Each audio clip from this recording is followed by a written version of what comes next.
Welcome to Salcedo Paranormal, and this is episode 402. You can find all episodes of the show, along with links to social media and other ways to contact me, at the podcast page, and that is salcidoparanormal.podbean.com. That's SALSIDO paranormal.podbean.com. Always happy to hear from you all, whether you have comments or questions or topic suggestions, or stories of paranormal experiences, whether they're your own or they're from others that you trust. Happy to either read those or have you join me on the show to talk about them. Thank you all for listening, whether you're here for the live streams on Discord or you listen on the podcast or YouTube feeds, or you listen on the Trouble Minds radio network, KUAP Digital Broadcasting, where you can hear my show, 2 episodes of my show, replays, every night at 6 p.m. Pacific, 9 p.m. Eastern, right before Trouble Minds Radio. So, if you'd like to support the show, I would really appreciate that. There are a few different ways to do so. You can always rate and review the show on your podcast platform of choice. You can also always share the show, which would be appreciated. And then I also have some paranormal fiction and nonfiction books available for you all to check out on Amazon. And then also I have 2 different ways to where you can donate directly to the show. And all those links can be found in every episode description for the show and on Discord. And help is never expected, but always appreciated. So I think that covers all of that. And tonight I am covering true paranormal stories from the web. I don't think I said that earlier. Still getting used to sort of labeling these by episode number. I think it's a good idea now that there are so many episodes. Just had the 400th episode the other day, so that really is amazing. And figured now's a good time to start saying which episode I'm on every show. So I have a few stories here to read, and then we'll go from there. And this first one says, excuse me, this first one says, I work in a medical facility and have more stories than I could ever write down. But this is the one experience that convinced me that the other side exists. A resident had just passed away, and they had been prepared for a transfer to a funeral home. I was caring for the patient in the room next door when the sound of running water came through clearly. I went to the room of the deceased patient and found that everything had been turned on in the bathroom, from the sinks to the shower. The windows were also covered in condensation. Also, the body of the deceased patient had somehow moved a few inches down the bed from where it had been when we had left. All present staff were accounted for at the time that this happened. And that's where the story ends. That's a lot of water. Seems like a lot of energy was used to maybe make that sign. I wonder what the reason for that was. It's always hard to tell just based on a short story like that, but I don't know if that was just some kind of massive energy transfer that caused sort of smaller objects in the room to be moved somehow. I really don't know what to make of this one, unless it was sort of this person letting everyone know that they were okay with the body moving down the bed slightly. I I almost get the feeling the way they're writing that it didn't appear to have moved itself after death, as in it sounds like it was just almost like it had slid down the bed or had been moved, but just all at one time. I wonder if that was somehow because of their final separating from the body somehow. I really wonder, and of course there's no way to know this, what kind of person they were. If they were really deeply spiritual, if they had a history of the paranormal being sort of part of their life. So many questions that story brings up. So many questions in terms of just how much energy did they have. You hear about sometimes people seem to have more energy than others, to where it affects electronics and other devices around them, to where they can't even be near some things because they'll just fry them. The devices won't work, whether it's computers or watches, or of course you have the whole streetlight interference thing. I don't know, but it just sounds like there was just a massive energy transfer there, and of course running water. I mean, that's sort of the key to human life. I'm just sort of now thinking about this. That's also, we know that running water can generate energy. I wonder if it was partly symbolic or if it was purely mechanical in a way, or both. I don't know with that, but that's an amazing story. And the fact that the writer mentions in the beginning of their story they have had so many experiences that they could never write them all down makes me wonder, is that because they've been working in the field for many, many years? Or are they just in a highly active area? Is the facility they're in just in a highly active area? Or is it that more and more things happen than people will want to admit, usually? I think I've said this before. I've been to a couple of hospitals over the years, and whenever I've gone, the hallways and even some of the rooms, they've always felt crowded, even when it wasn't. And it was always like there was just countless presences around me, and it wasn't a bad thing, wasn't a negative thing.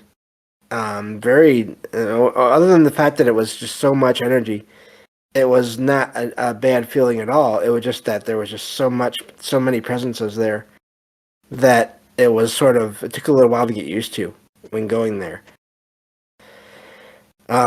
So I don't doubt that this writer could have had this many experiences to where that they'll never write them all down, which in a way is sad, because I think that the more and more we all sort of record and share these experiences, maybe the closer we'll get to figuring things out someday. Maybe not now, but someday.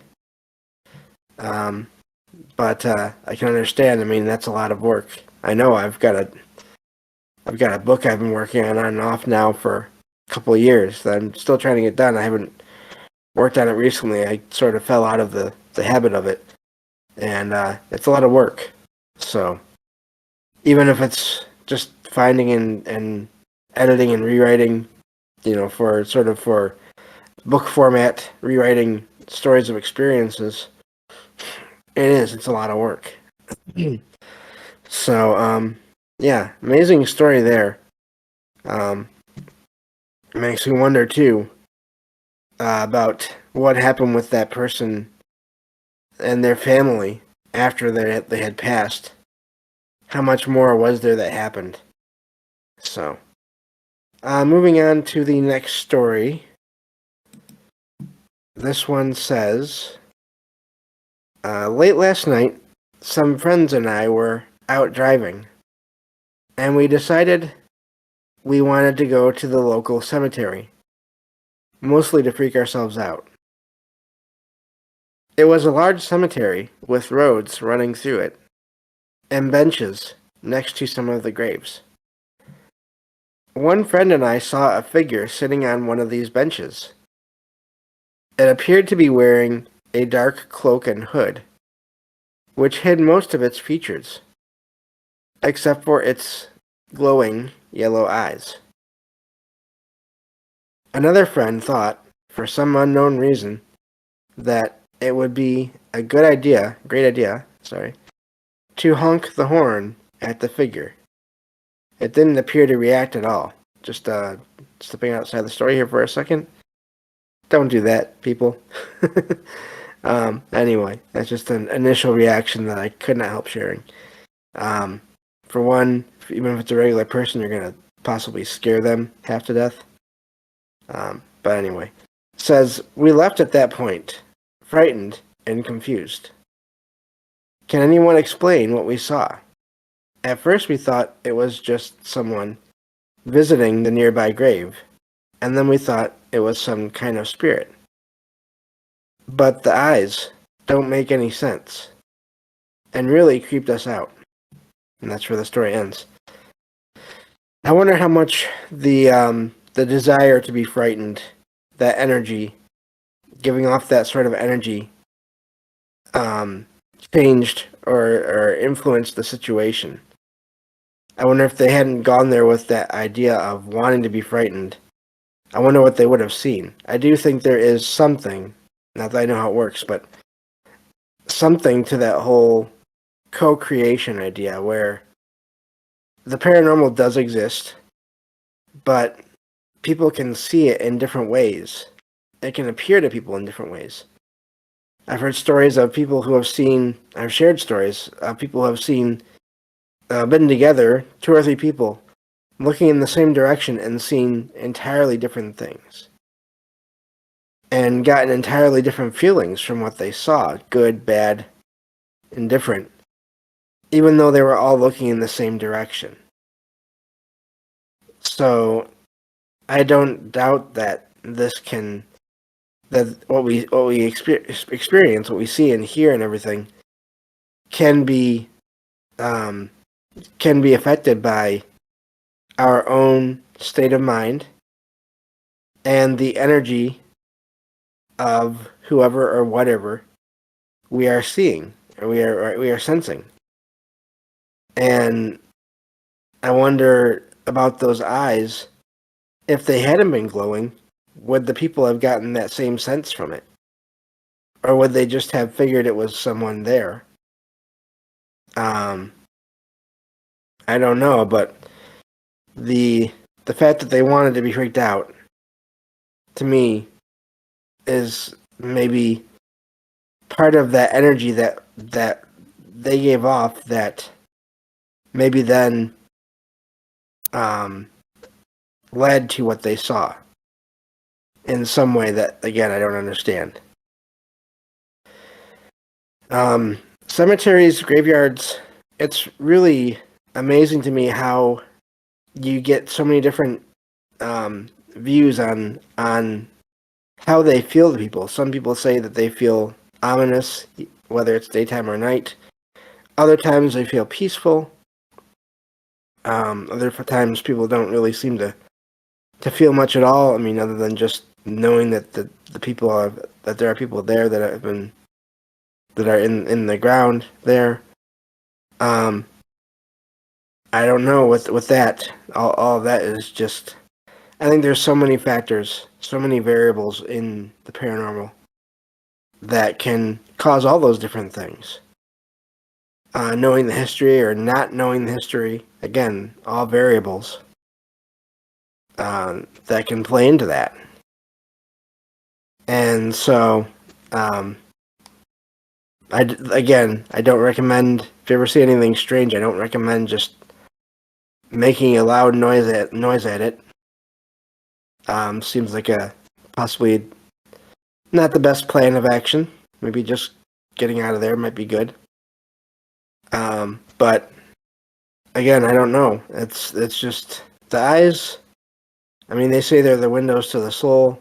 So if it's some kind of paranormal being that is made of energy, then maybe the reason that eyes like that shine sometimes is maybe that's the core of the energy within what would be the head of a living being, but because it's some kind of an energy field, that's where the core of it is. I wonder, when people see orbs, is that sort of just that consciousness that is giving off that light, that energy?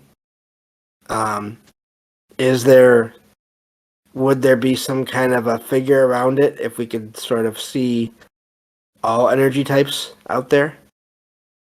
I've heard people have said over the years, reports of people who have seen orbs of light, and then they've seen figures and or faces in them.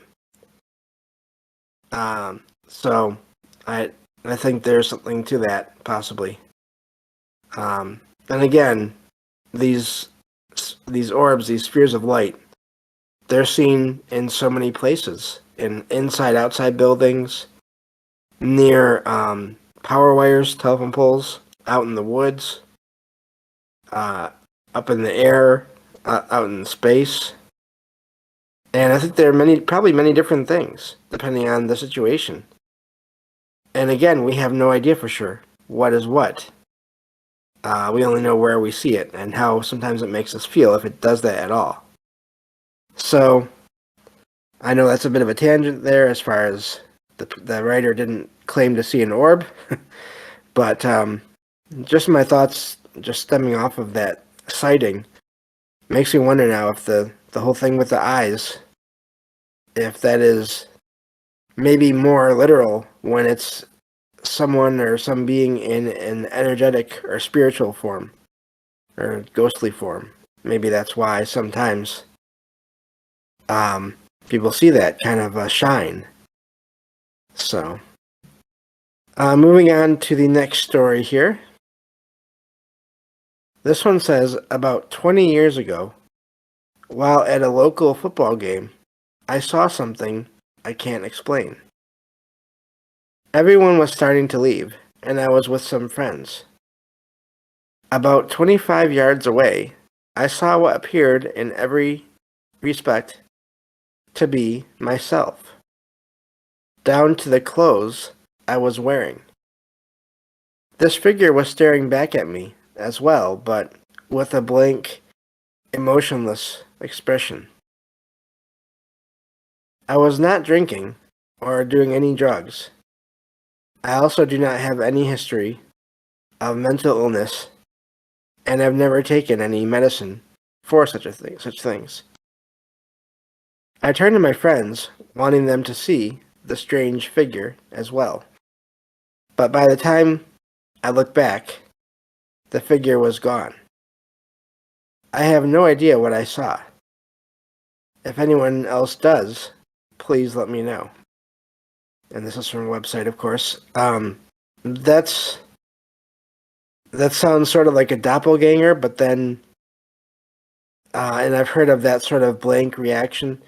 I think sometimes, though, too, that can be part of our own energy. I wonder if at some point the writer had been standing at that location, or if they were really into that sport, or one of the teams that was there. Maybe that had something to do with where they saw themselves. Or if it was some other entity choosing to take the shape of the writer. Hard to say. I really wonder if anyone else in the crowd near that figure, if they saw that figure as well. But then if they would have seen that, I guess it would have depended on the angle where from that they were standing at. If they would have seen in essentially the duplicates of the same person, the two images of the same person. But and the writer didn't mention that, so I'm guessing maybe that no one did. Maybe it was only for the writer to see. And makes me think of people just getting a general sense of being creeped out when they walk through certain spaces, and they'll sort of walk around them if they know if it's a known factor. I wonder if the people were walking around this figure without even realizing what they were doing. You hear about that sometimes, I think. I feel like I have anyway. So, I don't know with that. There's a lot of possibilities there. The fact that it was standing still makes it seem like it could have also been some kind of a residual image. Again, if this place was important to the writer, then maybe that's possible. It's hard to know without sort of a deeper look into the writer's life and association with that field, as to whether or not maybe they could have left some energy there. There's also reports of people who have been known to sort of, I think it's called bilocation, where they'll appear to be in two places at once, and other people have seen them. I haven't heard too many of the person seeing themselves, but I don't doubt that could be possible. Again, not knowing how any of this works, I don't see why it couldn't be. So maybe that was also it. Maybe it was the writer's own, part of the writer's own self or own energy. So, again, just so many variables there. Neat story. I think that's all of the time I have for stories tonight. Just again, want to thank everyone for supporting the show, helping it get to over 400 episodes now. Also, special thanks to Michael Strange and Liam Martin, or Rohan, as he's also known, for making the music that you hear if you listen to the show on the radio. And because I really appreciate that. Also, if you, whenever you listen to any of my shows where I have guests, please go and if they have links to follow, please go and support them in their own projects. And because they help the show a lot, and I always appreciate that. Again, at this point, I've had too many guests on, even though it's not dozens or anything like that, but still, I've had too many guests on to really to name them all here without forgetting someone and then feeling bad about it after. But just please support all my guests as much as you can.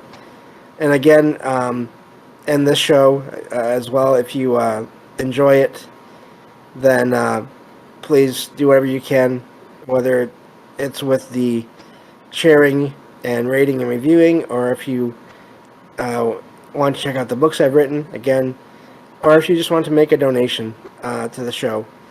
It's never expected, but especially these days, all help is appreciated.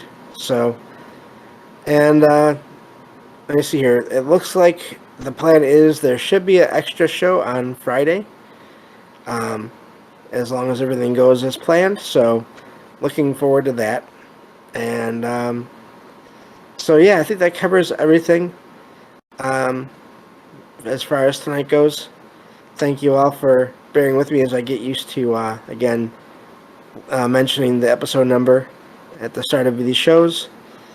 And I will talk to you all on the next episode of Salcedo Paranormal.